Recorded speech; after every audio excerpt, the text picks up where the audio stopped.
Colorado Center for the Blind. Take charge with confidence and self-reliance. Hi, I'm Jennifer Spears. I'm one of the Braille instructors here at the Colorado Center for the Blind. And in class today we have Brian, Charles, and Chaz. Yep. A Study in Scarlet. Ooh, are you going to do that book? Yep. Alright. Sounds very interesting. Good deal. Chaz is writing with the page slate, which is 25 lines.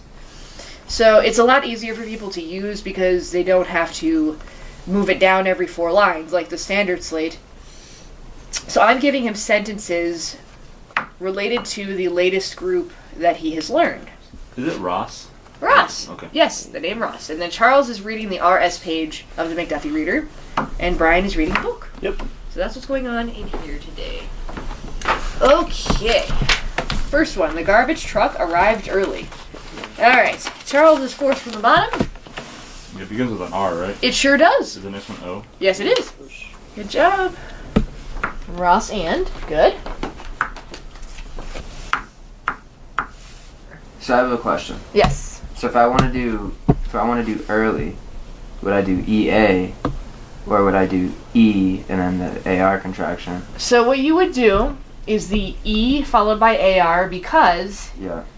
number 1, EA has to be in the middle, Oh, right. and number 2, AR takes precedence. Thanks. It's a good question, though. A lot of people ask that. So how long have you been reading Braille, Charles? A month. Right now it's I'm learning R and S, and then I'm just doing some sentence practice with those letters, and then the letters I learned previously. He's written the entire alphabet. We're just working more on reading now. How about you, Brian? It looks like you're zipping along there. How long have you been reading Braille? I've been reading since I was 3 years old. Chapter 1. Mr. Sherlock Holmes. Whatever have you been doing with yourself, Watson? He asked in undisguised wonder as we rattled through the crowded London streets. You are as thin as a lath and as brown as a nut. I gave him a short sketch of my adventures and had hardly concluded it by the time that we reached our destination. Poor devil, he said commiserably after he had listened to my misfortunes. What are you up to now? Looking for lodgings, I answered, trying to solve the problem as to whether it is possible to get comfortable rooms at a reasonable price. That's a strange thing, remarked my companion. You are the second man today that has used that expression to me. And So how do you use Braille in your everyday life? mostly reading and writing, basically.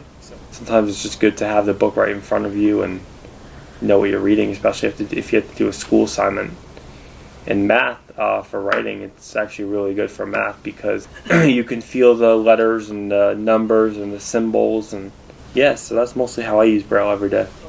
Chaz, Yeah. how about you? You're using a page slate? Is that what that's Yeah. called? Page slate and stylus, and practicing with sentences and writing out sentences. And for me, I only started using Braille when I came to the center. You know, I had no background knowledge with Braille at all prior to coming here. And, you know, so I only lost my sight about 3 years ago, but I already feel like I've picked up on some things and, you know, in elevators and things like that. And when I'm out and about, I try to use it when I can. If you're trying to give a speech or give a presentation, I'd probably say it'd be easier to have Braille notes than to try and use technology and do it that way. So, you know, there are definitely advantages to using Braille, and I think there always will be too. Just getting started, it takes a lot of patience and a lot of practice. And I do a lot of practice on my spare time. Just still, pretty much learning, the basic stuff still. Just trying to get it down and be efficient at that first before I continue on. Even if you're not a bookworm, you can use it for taking notes, jotting down a phone number, labeling, and it will increase your chances of employment. To learn more about the Colorado Center for the Blind, visit our website at www.cocenter.org or call 303-778-1130.